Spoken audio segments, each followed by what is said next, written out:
एक सेठ अपने नगर का सबसे धनी और धार्मिक प्रवृत्ति वाला व्यक्ति था। सेठ के पास अधिक धन संपत्ति थी, किसी चीज की कोई कमी नहीं थी। वह बहुत ही सुखपूर्ण अपना जीवन अपने परिवार के साथ जी रहा था। सेठ और उसकी पत्नी शुरू से ही असहाय लोगों की मदद करते थे। उन्हें एक समय का भोजन कराया करते थे, जिसे कर उन्हें बहुत ही ज्यादा सुख की अनुभूति होती थी। वहीं वह दोनों साधु महात्माओं को बहुत मानते थे। उन पर उनका बड़ा विश्वास था। उनके नगर में जब भी कोई साधु महात्मा आते, वह उनसे मिलने, उनके उपदेशों को सुनने जरूर जाया करते थे और उन्हें स्वयं के घर ले आकर उनका आदर सत्कार भी किया करते थे। यदि सेठ के घर के पास से कोई भिक्षु जाता तो वह उसे भी अपने घर आने का आग्रह करते। इसी तरह बार बार एक सन्यासी उनके घर पर भिक्षाटन करने आ जाता और अपनी भिक्षा पात्र आगे करके भिक्षा मांगता है। सेठ सन्यासी को देख उसे अपने घर आने के लिए आग्रह करते हैं। सन्यासी भीतर जाता है। सेठ और उसकी पत्नी उनकी आवभगत में लग जाते हैं। वह तुरंत उसके बैठने के लिए एक तख्त पर चादर बिछा देते हैं और सन्यासी के हाथ पैर धुलवाकर उसे कुछ विश्राम हेतु कहते हैं और स्वयं उसके भोजन की तैयारी में लग जाते हैं। तभी सेठ की पत्नी कुछ सामान लेने के लिए कहती है। सेठ बाहर चला जाता है। यहाँ उसकी पत्नी भोजन बनाने में लग जाती है। कुछ देर बाद जब सेठ की पत्नी आकर सन्यासी को भोजन परोसने लगती है, सन्यासी भोजन ग्रहण करने लगता है। सन्यासी सेठ के घर के शांत वातावरण और उसके घर का स्नेह देखकर उसकी पत्नी से बड़ी ही विनम्रता से पूछता है कि माता, आपके परिवार में कौन कौन है? यह सुन सेठ की पत्नी कहती है, मैं, मेरे पति और मेरे 3 बेटे। ये सुन सन्यासी आगे कहता है कि तुम्हारे पति क्या करते हैं, कितना कमा लेते हैं? ये सुन सेठ की पत्नी कहती है कि हमारे पास धन की कोई कमी नहीं, हमारे पास तो अपार धन संपत्ति है। यह सुन सन्यासी आगे कोई प्रश्न नहीं करता। तभी सेठ घर वापस आ जाता है। वह फिर पत्नी के साथ सन्यासी को भोजन परोसने लगता है। वह सन्यासी के लिए बाहर से कई तरह की मिठाई भी लेकर आता है। भोजन ग्रहण करने के बाद सन्यासी जाने के लिए तैयार हो जाता है।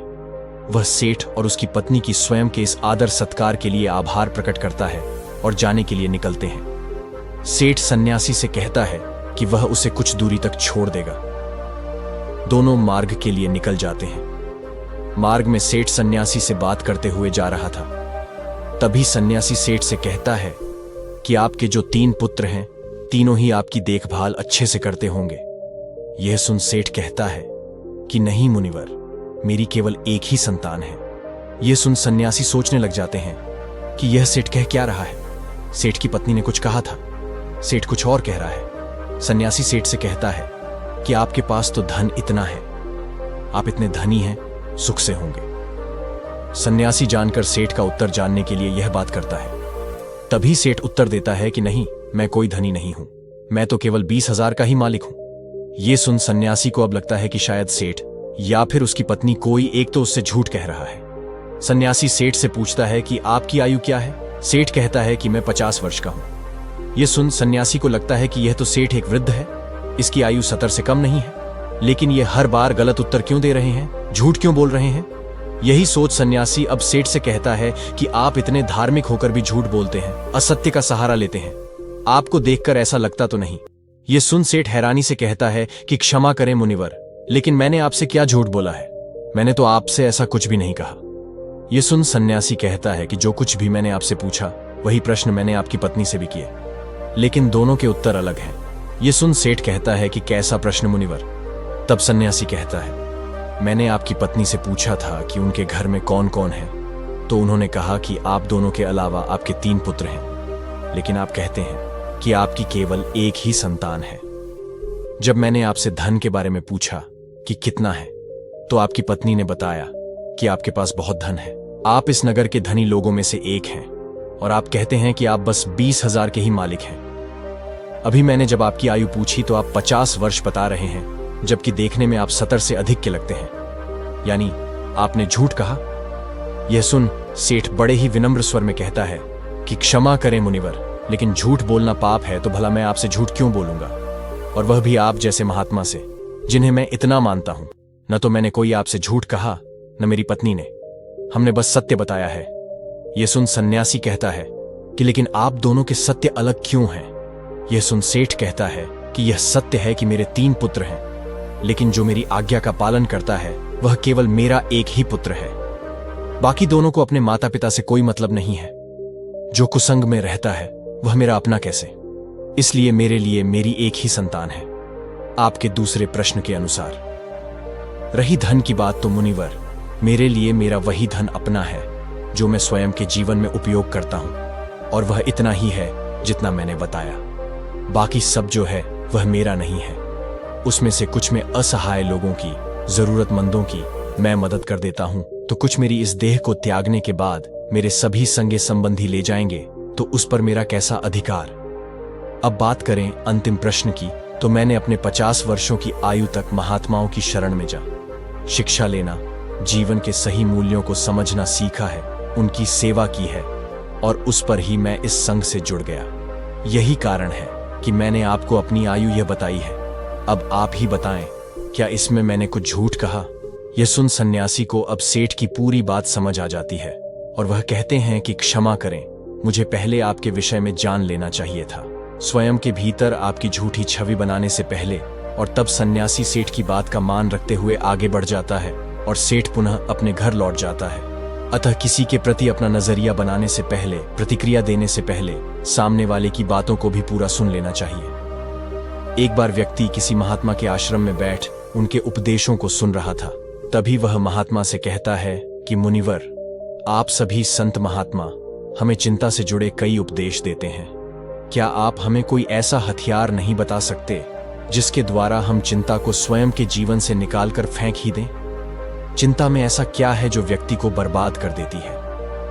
क्योंकि एक तनावग्रस्त व्यक्ति इतना परेशान हो जाता है कि सब कुछ वह गंवा देता है। ऐसा आखिर क्यों होता है? उस व्यक्ति की बात सुन महात्मा कहते हैं कि चिंता एक ऐसी मानसिक समस्या है जो यदि व्यक्ति को पकड़ ले तो उसे डुबो देती है। उसे केवल स्वयं से मुक्त कर ही आप सुखी रह सकते हैं, और यह तब होता है जब आप स्वयं को मजबूत कर लें। आपको केवल बस यह समझना है कि परिस्थिति चाहे कैसी भी हो, हमें उस समय तनाव में नहीं आना है, घबराना नहीं है, बल्कि स्वयं को भीतर से मजबूत रखना है। यदि आपने अपने भीतर हौसला रखा है तो कोई चिंता आपका कुछ नहीं बिगाड़ सकती। यह सुन व्यक्ति कहता है कि किंतु ऐसा होता क्यों है? क्यों एक छोटी सी चिंता भी हमारे मुख की हंसी को छीन लेती है? यह सुन महात्मा कहते हैं कि आपको एक छोटी सी कहानी सुनाता, ध्यान से एकाग्र होकर सुनना। दोस्तों, कहानियां अगर आपको पसंद है तो वीडियो को भी लाइक कर दें और चैनल को सब्सक्राइब कर दें। कमेंट बॉक्स में नमो बुद्धाय जरूर लिख दें। एक बार पिता ने अपने पुत्र को काफी परेशान और निराश देखा। वह प्रतिदिन उसे यूं देखते, वह उसे देख समझ गए थे कि कोई बात अवश्य है जो उसके पुत्र को भीतर से परेशान किए हुए है। पिता ने कई बार पुत्र से यह पूछना चाहा कि वह किस चिंता में है, लेकिन पुत्र हर बार यह दिखाता कि कुछ नहीं हुआ, वह वहां से चला जाता। पुत्र के व्यवहार से पिता को यह विश्वास हो गया था कि अवश्य कोई बात है, चिंता है जो उसे भीतर से खाई जा रही है, लेकिन वह बता नहीं रहा है। तब पिता ने एक दिन पुत्र को अपने पास बुला उसे समझाते हुए कहा कि जीवन में हम कितनी भी सफलता क्यों न पालें, लेकिन यदि हमारे भीतर चिंता या तनाव ने घर कर लिया तो यह हमारी उन्नति के बीच एक बाधा बनकर आ जाती है। चिंता व्यक्ति को आगे बढ़ने नहीं देती, उसके भीतर कई सारी नकारात्मकता को भर देती है। चिंता बहुत ही भयानक होती है, यह सुखी समृद्ध घर को भी तबाह कर देती है। यह सब सुन पुत्र कहता है कि आप कहना क्या चाहते हैं पिताजी, मैं समझा नहीं। तब पिता पुत्र को लेकर एक जंगल की तरफ चले जाते हैं और वहां पहुंच पुत्र से कहते हैं कि यह पेड़ जो तुम देख रहे हो यह कई वर्षों पुराना है। ये मेरे पिता के पिता के पिता यानी कि 3 पीढ़ी से भी ज्यादा पुराना पेड़ है, और आज भी बाहर से उतना ही मजबूत है जितना पहले था। चाहे कितनी भी आंधी, तूफान, वर्षा क्यों ना आ जाए, इस वृक्ष को हिला तक नहीं पाई है। यही नहीं, इस पर न जाने आज तक कितने पेड़ भी टूट कर गिर गए हैं। बिजली गिर गई है, लेकिन यह पेड़ फिर भी नहीं गिरा, वहीं पर खड़ा है पूरी मजबूती के साथ। यह सब सुन पुत्र पिता से कहता है कि लेकिन यह सब आप मुझसे क्यों कह रहे हैं? तब पिता आगे उससे कहते हैं कि यहां मेरे साथ पीछे की तरफ आओ, कुछ दिखाता हूं। यह सुन पुत्र पिता के साथ उस पेड़ के पीछे जाता है और कहता है कि पेड़ के पीछे दीमक देख रहे हो? पुत्र कहता है कि हां। पिता कहते हैं कि इसी दीमक ने भीतर से इसकी छाल को पूरी तरह कुतर दिया है और बाहर की तरफ पूरी तरह यह खराब हो गया है। यह सब सुन पुत्र अब की बार भड़क जाता है और कहता है कि लेकिन आप कहना क्या चाहते हैं? मुझे यह सब क्यों बता रहे हैं? भला मैं इन पेड़ों के बारे में जानकर क्या करूंगा? पुत्र को यूं क्रोध में देख पिता कहते हैं कि शांत हो जाओ, तुम्हें सही तरह से बात समझाने के लिए मैं यह सब कह रहा हूं। यह सुन पुत्र कहता है कि लेकिन आप समझाना क्या चाहते हैं और क्यों? तब पिता कहता है कि जिस प्रकार यह पेड़ किसी भी आंधी, तूफान, बारिश या फिर बिजली के गिरने पर नहीं गिरा, लेकिन एक दीमक ने इसे कमजोर कर दिया और इतने वर्षों से खड़े इस पेड़ को आज गिरने के लिए मजबूर कर दिया, उसी प्रकार व्यक्ति के भीतर बैठी चिंता उसके पतन का, तबाही का कारण बन जाती है। आप चाहे कितनी भी मेहनत क्यों न कर रहे हों, उन्नति क्यों न कर रहे हों, लेकिन यदि आपके भीतर किसी बात की चिंता है और वह बाहर नहीं जा रही, तो वह इस दीमक के समान आपको अंदर से कमजोर कर देगी और आपकी उन्नति वहीं रुक जाएगी। एक चिंता आपसे सब कुछ छीन लेगी। इसलिए स्वयं को कभी इतना तनाव में मत लाओ कि आप स्वयं के आगे ही कमजोर पड़ जाओ। पिता की यह सब बात सुन पुत्र कहता है, लेकिन यह सब जानकर कोई थोड़ी करता है, परिस्थिति ऐसी हो जाती है। तब पिता आगे कहते हैं कि परिस्थिति चाहे कैसी भी हो, चिंता करने से, तनाव में आने से क्या वह सही हो जाएगी? नहीं। चिंता करना, परेशान हो जाना किसी भी समस्या का हल बिल्कुल नहीं है। जब आपको कोई मार्ग न दिखे तो कुछ समय के लिए शांत होकर एक जगह बैठ जा, खुद को समय दें और फिर सोचें कि किस तरह इस कठिन समय से निकला जा सकता है। कोई भी समस्या इतनी बड़ी नहीं होती कि उसका हल ना हो। हर समस्या अपने साथ हल लेकर आती है। तुम्हारी समस्या का भी होगा। बस जरूरत है तो कठिन समय में स्वयं को साहसी बनाने की। पिता की इस बात को सुन पुत्र को उनकी हर बात का सही अर्थ समझ आ जाता है कि वह उसे कहना क्या चाह रहे हैं। इस कहानी को पूरा करके महात्मा कहते हैं, क्या अब तुम समझे कि एक छोटी सी चिंता भी आपके जीवन को कितना प्रभावित करती है? यह सुन व्यक्ति कहता है कि जी मुनिवर।